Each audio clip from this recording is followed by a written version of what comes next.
प्रिय भक्तगणों, सर्व सुख, रक्त विकार, राज्य सम्मान तथा पुत्र की प्राप्ति के लिए मंगलवार का व्रत उत्तम है। मंगलवार के व्रत से मनुष्य के समस्त दोष नष्ट हो जाते हैं। तो इसलिए आज के दिन, मंगलवार के दिन, लाल वस्त्र धारण करके दिन में हनुमान जी का पूजन कर मंगलवार व्रत कथा का श्रवण करना चाहिए। इससे व्यक्ति को बल बुद्धि विद्या की प्राप्ति होती है तथा संकट मोचन हनुमान की कृपा से भक्तों के सभी संकट दूर हो जाते हैं। तो आज मैं सुना रही हूँ मंगलवार के दिन सुनी जाने वाली मंगलवार की बड़ी ही दुर्लभ पौराणिक व्रत कथा, जिसे आप सभी भक्तगण बड़ी श्रद्धा तथा प्रसन्न चित मन से पूरा अवश्य सुनिएगा। तो आइए जय सिया राम का उद्घोष करते हुए कथा का श्रवण करते हैं। एक नगर में एक ब्राह्मण परिवार रहा करता था। उस परिवार में सिर्फ पंडित दुर्गेश ही थे। वो अपना जीवन यापन यजमानों से मिली दक्षिणा से ही करते थे। माता तो बचपन में ही चल बसी थी और अब पिता का साया भी सर से उठ चुका था। सुबह खाना बनाकर खाते, फिर काम पर चले जाते। शाम को वापसी के बाद आराम भी नहीं करते और आते ही खाना बनाने में जुट जाते। मोहल्ले वालों ने अपने प्रयासों से पंडित जी का विवाह एक गरीब कन्या से करा दी। अब दुर्गेश खुश थे। अब उन्हें सुबह शाम बना हुआ खाना मिलता। उनकी पत्नी का नाम सावित्री था। सावित्री गरीब घर की जरूर थी, लेकिन वह गृह कार्य में दक्ष होने के साथ साथ सामाजिक प्रवृत्ति की थी और हनुमान जी की परम भक्त थी। उसके व्यवहार से सभी पड़ोसी खुश थे। वह हर मंगलवार का व्रत किया करती थी। अब इधर पंडित जी का जीवन अच्छे से कट रहा था। कुछ समय बाद सावित्री गर्भवती हो गई। जब सावित्री के प्रसव का समय आया तो पंडित जी अपने पड़ोसी की एक दाई को लेकर आए। समय पर सावित्री ने एक सुंदर लड़के को जन्म दिया। अब इधर पंडित जी ने एक नए कपड़े में उसे लपेट लिया और घर से निकल पड़े। कुछ समय के उपरांत वह गंगा के तट पर जा पहुँचे। दुर्गेश ने उस बच्चे को अपने दोनों हाथों में लेकर गंगा जी में 3 डुबकी लगाई। फिर पंडित दुर्गेश ने उसके सीधे कान में कोई मंत्र पढ़कर फूंक मारी और लड़के से दुर्गेश की बात होने लगी।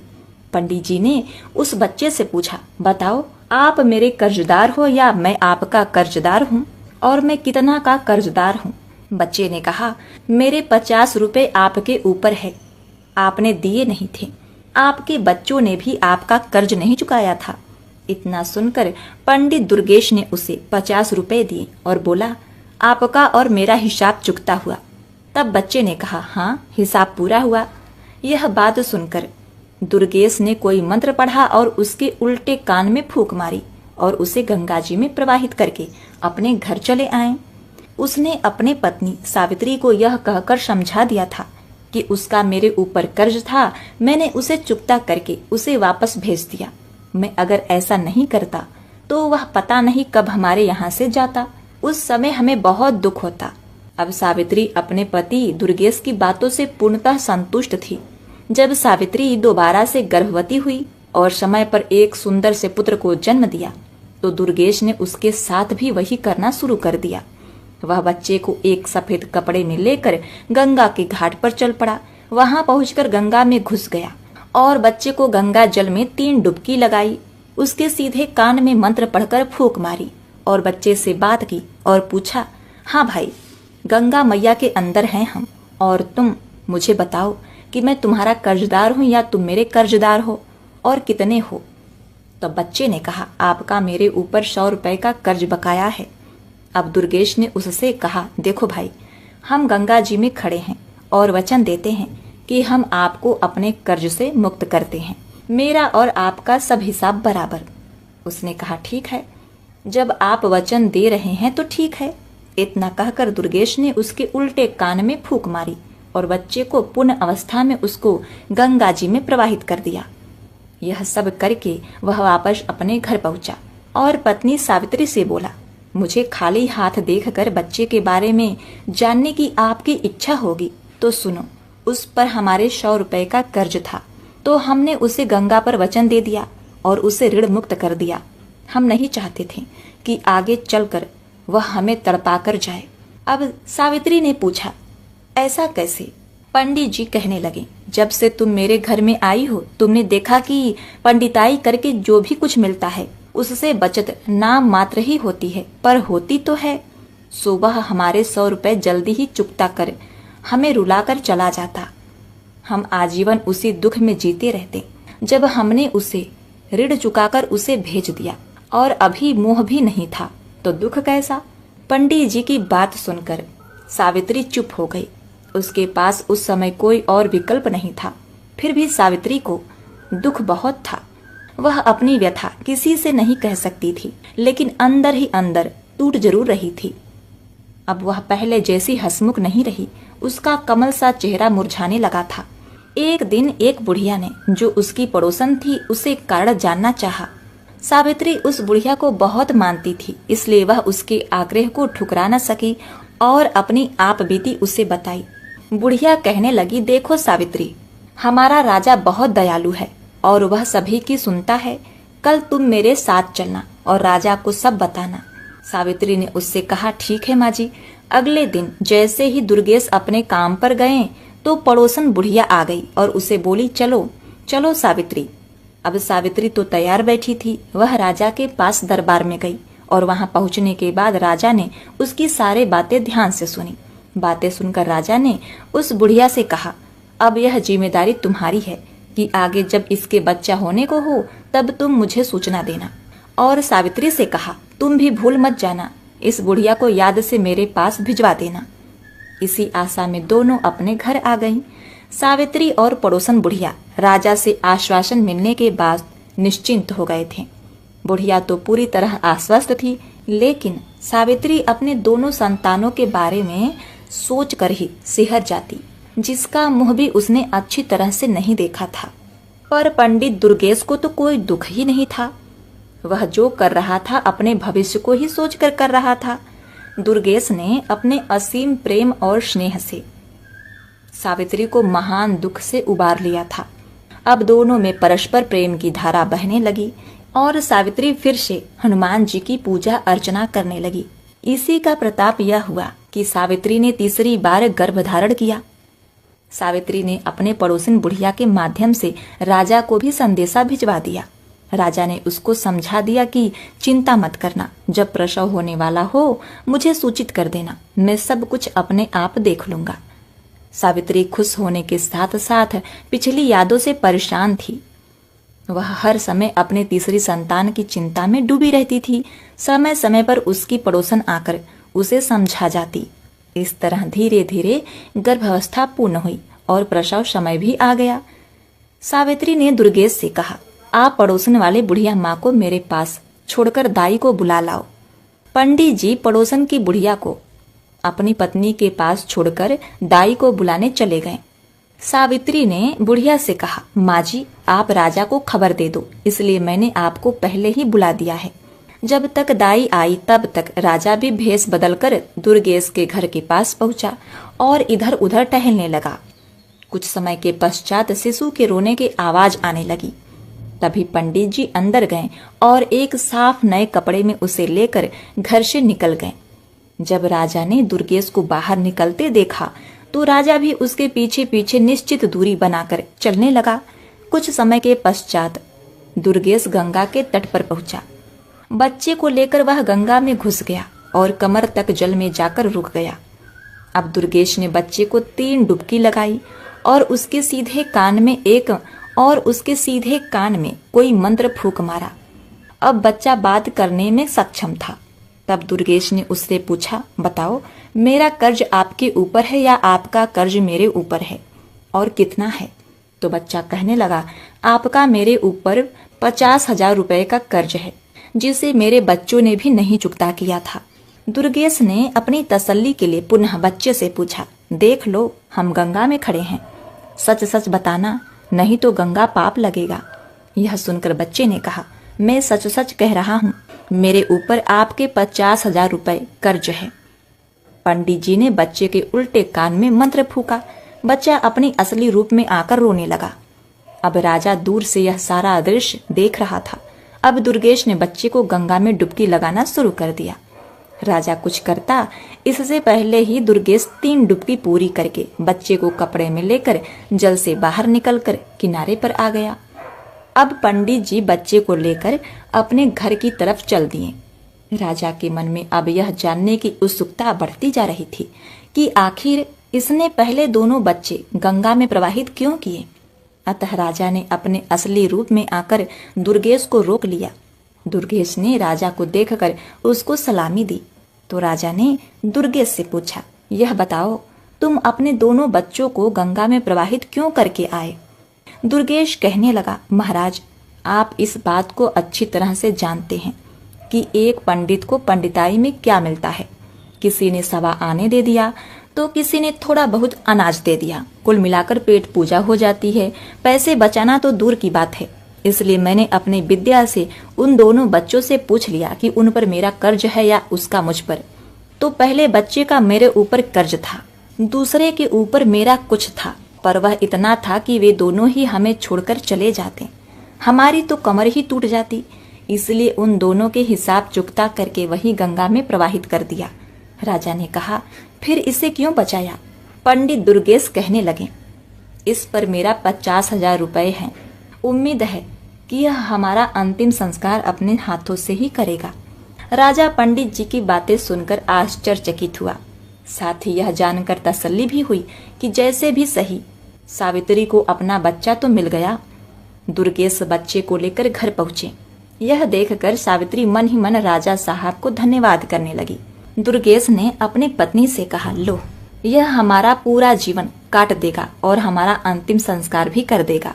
अब पंडित जी के घर में खुशियां मनाई जाने लगी। पंडित जी ने अपने सामर्थ्य के अनुसार एक प्रतिभोज भी किया। पंडित जी ने उसका नामकरण संस्कार किया। जन्म ग्रह नक्षत्र के हिसाब से उसके नाम का प्रथम अक्षर च से था। अब बच्चे का नाम चंद्रदेव रखा गया। मेष राशि और अश्विन नक्षत्र में जन्मे इस जातक की कुंडली बहुत ही भाग्यशाली थी। उसकी भाग्य रेखा भी बहुत ही प्रबल थी। उसके जीवन में धन अभाव तो था ही नहीं। चंद्रदेव के जन्म के बाद ही पंडित जी के अच्छे दिन शुरू हो गए। पहले पंडित जी को भरण पोषण के लिए काफी मशक्कत करनी पड़ती थी, लेकिन अब उनका गुजारा अच्छे से होने लगा। उनकी पंडिताई अच्छे से चल रही थी। धीरे धीरे चंद्रदेव भी चंद्रकलाओं की तरह दिन दुगुना रात चौगुना बढ़ने लगा। 5 वर्ष का होने पर उसे एक संस्कृत स्कूल में दाखिला दिया गया। चंद्रदेव पढ़ने में बहुत तेज था। पंडित जी शाम के समय अपना 1 घंटा बेटे को ज्योतिषी सिखाने में लगा देते। बेटे चंद्र की बुद्धि विलक्षण थी। उसे जो मंत्र बताए जाते उसे कंठस्थ करना उसके लिए बाएं हाथ का खेल था। संस्कृत में प्रथमा करने तक उसने अपने पिता दुर्गेश से ज्योतिषी में भी पूरी दीक्षा प्राप्त कर ली। चंद्रदेव प्रथमा करने तक एक अच्छा नवयुवक हो चुका था। 14 वर्ष की उम्र में भी वह 18 का लगता था। पंडित जी और पंडित जी की पत्नी दोनों ही अपने पुत्र को इस तरह बढ़ता देखकर मन ही मन भगवान का शुक्रिया अदा करते। सावित्री अपने पुत्र को निहारती और भगवान का धन्यवाद करती, हनुमान जी को धन्यवाद देती और राजा का भी धन्यवाद करती। उसे तो यह पता ही नहीं था कि उसमें राजा का कोई योगदान नहीं है। अब चंद्रदेव ने प्रथमा के बाद आगे की शिक्षा के लिए अपने माता पिता को मना कर दिया। उसने माँ से कहा, माँ मैं भी पिताजी के काम में हाथ बटाऊंगा। माँ ने कहा, बेटा अभी तेरी उम्र ही क्या है, खेलो खाओ और आगे दुनियादारी को समझने की कोशिश करो। यह काम तो सारी उम्र ही तुम्हें करना है। इस पर चंद्रदेव ने कहा, माँ जब मुझे पंडिताई करनी ही है तो बाद में क्यों, अभी से क्यों नहीं। विद्या तो कोई भी हो, उसे जितना उपयोग करेंगे उसमें बढ़ोतरी ही होगी। कल पूर्णिमा का दिन है तो मैं भी कल से काम पर जाऊंगा। अब पंडिताई मन ही मन बहुत खुश हो रही थी। चलो अब उसके घर में 2-2 कमाने वाले हो गए थे। थोड़ा पैसा इकट्ठा करके हम अपने बेटे का विवाह भी कर देंगे और मजे से उसकी दुनिया में रम जाएंगे। मन में ऐसा विचार करके वह सो गई कि चलो सुबह जल्दी उठकर दोनों के लिए खाना भी बना दूंगी, कल दोनों ही काम पर जाएंगे। पंडिताइन को रात में नींद नहीं आई। वह सोचने में ही करवट बदलते बदलते परेशान हो गई।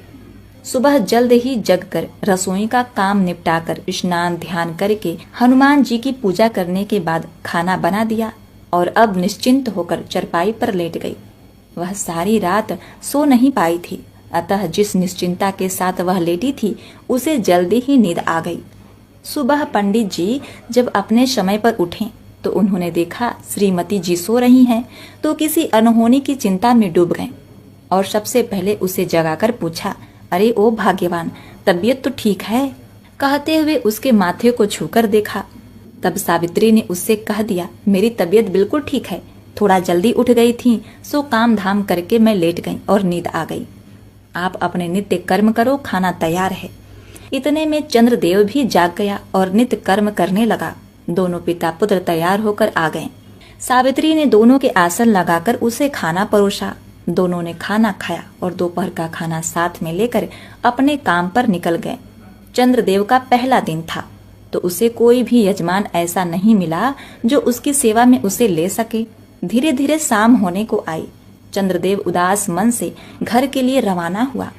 थके कदमों से वह घर की तरफ जा ही रहा था कि अचानक उसके मुख पर गरम गरम पानी की कुछ बूंदें गिरी। उसने अपनी नजर ऊपर उठाई तो देखा एक बहुत ही सुंदर स्त्री अपने आंखों में आंसू बहा रही थी। उसी के आंसू की बूंदें ही चंद्रदेव के ऊपर गिरी थी।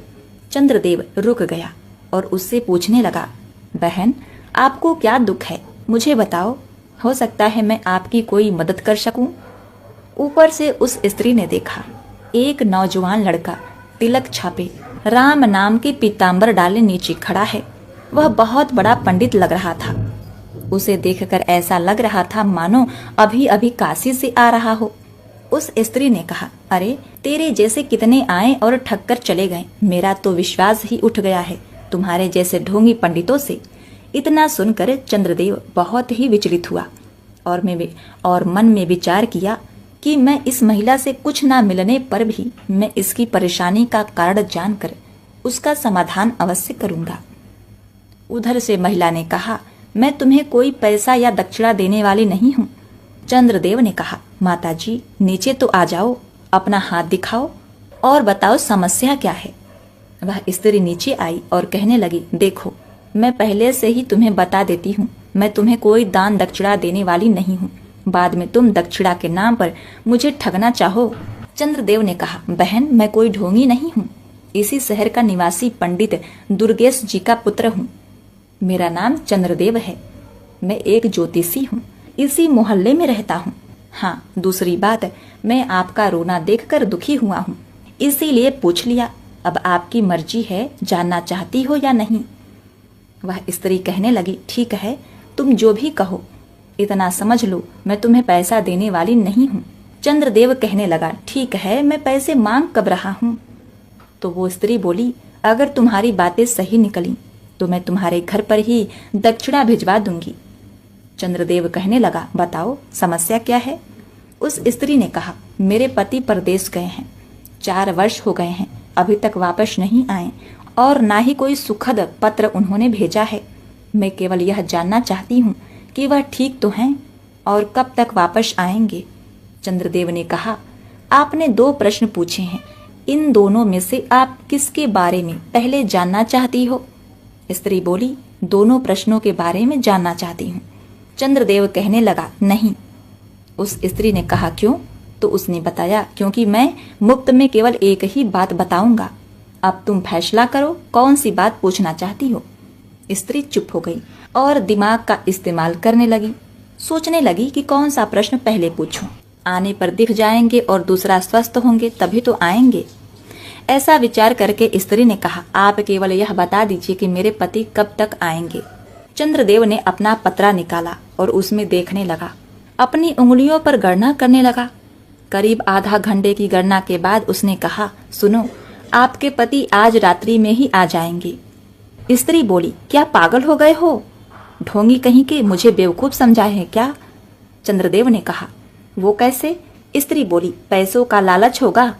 चंद्रदेव बोला, बहन, जब कह दिया कि मुफ्त में ही सवाल बताऊंगा, फिर यह कैसी बात कह रही हो आप? स्त्री कहने लगी, अभी तक तो किसी ने कुछ भी नहीं बताया। चंद्रदेव बोला, बहन, मैं ज्योतिषी हूँ, ठग नहीं। अब तक आपका ठगों से पाला पड़ा होगा। मैं अपने विद्या के अनुसार बता रहा हूँ कि आपके पति रात्रि के 12 बजे तक आ जाएंगे। वह स्त्री बोली, आप सही कह रहे हैं, मेरे साथ ठगी हो चुकी है, इसलिए अब मैं किसी और पर विश्वास नहीं कर सकती और किसी को पहले पैसा भी नहीं दूंगी। चंद्रदेव कहने लगा, बहन, मैंने तो पहले ही कहा था, मुफ्त का मतलब मुफ्त। अगर आपको सही लगे तो मेरी दक्षिणा जो उचित समझो भिजवा देना। उसने कहा, अच्छा अच्छा ज्योतिषी जी, तो आप कह रहे थे हमारे पति आज रात में आएंगे। चंद्रदेव कहने लगा, हाँ, आज रात्रि के ठीक 12 बजे आपके पति आएंगे। सुनो, वह पैदल नहीं आएंगे, वह हाथी पर आएंगे और बहुत सारा धन लेकर आएंगे। वह कहने लगी, तो मैं भी तुम्हें बता दूं कि जितना लाएंगे उसका आधा आपको दक्षिणा भिजवा दूंगी। चंद्रदेव ने कहा, अच्छा तो अब मैं चलता हूँ। स्त्री कहने लगी, ठीक है, जाओ। चंद्रदेव वहां से अपने घर के लिए निकल पड़ा। रास्ते में सोचता जा रहा था, पहले दिन बोहनी तो नहीं हुई, उधार हुआ। यही मन में सोचते सोचते घर पहुंचा। अब अपने पुत्र को आया देखकर सावित्री मन ही मन सोचने लगी कि मेरा लाडला इतनी देर से आया है, कमाई भी अच्छी करके आया होगा। यह सोचते हुए उसने दरवाजा खोला, चंद्रदेव को गुनगुना पानी लाकर दिया और कहने लगी, बेटा हाथ मुंह धो लो, थके हारे आए होगे, खाना खा लो। वो कहने लगी, तुम्हारे पिताजी तुम्हारा इंतजार कर रहे थे और भूखे बैठे हैं। चंद्रदेव ने कहा, अच्छा माँ, मैं अभी हाथ मुंह धोकर आता हूँ। कुछ ही देर में चंद्रदेव हाथ मुंह धोकर आया। उसकी माता ने दोनों के लिए आसन लगा दिया और खाना परोसा। तभी माता ने पूछा, बेटे कैसा रहा तुम्हारा आज का दिन? चंद्रदेव ने कहा, माँ बस बोहनी तो नहीं हुई, बस उधार हो गया। माँ बोली, तभी तो कहती हूँ अभी खेल ले कूद ले, अभी तो तेरे पिताजी कमा ही रहे हैं, पर तूने जिद कर दी, सारा दिन ऐसे ही भटकता रहा। चल चल, उधार किया तो उसका क्या पता आया कि नहीं आया। इन्हीं बातों के चलते खाना हो गया और सब लोग खाकर सो गए। इधर जो वो स्त्री थी वह अपने पति का इंतजार करने लगी। इंतजार करते करते रात के ठीक 12 बज गए और सच में उसका पति हाथी पर बैठकर अपने घर आ गया। उसने दरवाजा खुलवाया, उसकी पत्नी ने दरवाजा खोला और वह यह सोचकर बड़ी ही प्रसन्न हुई कि वाकई में वह लड़का बहुत बड़ा ज्योतिषी है, उसे इनाम देना चाहिए।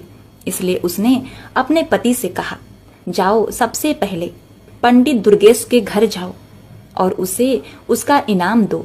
उसी की वजह से मुझे पता चला कि तुम आने वाले हो, उसके बाद ही घर में कदम रखना। अब वह आदमी बहुत समझाता है, भाग्यवान पहले घर में तो आने दो।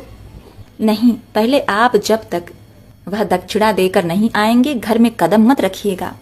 अब वह ठीक है कहकर पंडित दुर्गेश के घर चला गया और आधी रात में दरवाजा खुलवाया और पंडिताइन को एक थाली सोना चांदी जवाहरात देकर कहा कि पंडिताइन, यह तुम्हारे बेटे का दक्षिणा है, तुम्हारे बेटे ने भविष्यवाणी की थी, उसी से प्रसन्न होकर मेरी स्त्री ने यह भिजवाया है। वह देकर अपने घर चला गया। पंडिताइन इतना सारा सोना चांदी देखकर बड़ा खुश हुई और परात को अंदर रखकर डलिया से ढककर वह मन ही मन सोचने लगी, पंडित जी ने तो बस ऐसे ही कहा, मेरे बेटे ने एक ही दिन में घर भर दिया। अब यह कहकर वह सो गई। जब सुबह हुई तो पंडित दुर्गेश अपने नित्य नियम पर उठकर देखने लगे, पंडिताइन अभी तक सो रही है। उन्होंने कहा, पंडिताइन आज क्या हुआ, तुम अभी तक सोई हुई है? इतना सुनते ही पंडिताइन का तेवर चढ़ गया और बोली, बहुत ज्यादा कमा के लाते हो ना, मेरा बेटा कल पहली बार इतना लाया है कि पूरा घर भर गया। पंडित जी यह सुनकर चौंक गए और बोले, पंडिताइन तुम क्या बात करती हो? पंडिताइन ने कहा, हाँ सही कहती हूँ, तुम्हारे पुत्र ने कल जो उधारी किया था ना, उसे रात में ही जजमान ने पहुंचा दिया। ये देखो, एक परात भर मुद्राएं हैं। यह देखकर तो पंडित जी अपने सर पर हाथ धरकर तुरंत जमीन पर बैठ गए और रोने बिलखने लगे। पंडिताइन यह देखकर पूछने लगी तो पंडित जी ने कहा, अरे भाग्यवान, पहले तू घर के अंदर जाके देख, तेरा पुत्र जीवित है या नहीं। पंडिताइन आंखें निकालकर देखने लगी। अब वह भागी भागी घर के अंदर गई तो देखा उसका पुत्र मरा पड़ा है और वह जोर जोर से रोने लगी। यह देखकर पंडित जी ने कहा, पंडिताइन मैंने कहा था ना, पूर्व जन्म के उसने अपने सभी कर्जों को चुकाकर हमसे मुक्ति पाली है, इसीलिए तो हम उसे कमाना देना नहीं चाहते थे। अब तुम हनुमान जी की पूजा करो, अब वही तुम्हारे पुत्र को वापस ला सकते हैं। यह सुनकर पंडिताइन बिना अन्न पानी के 1 हफ्ते तक उपवास करती रही।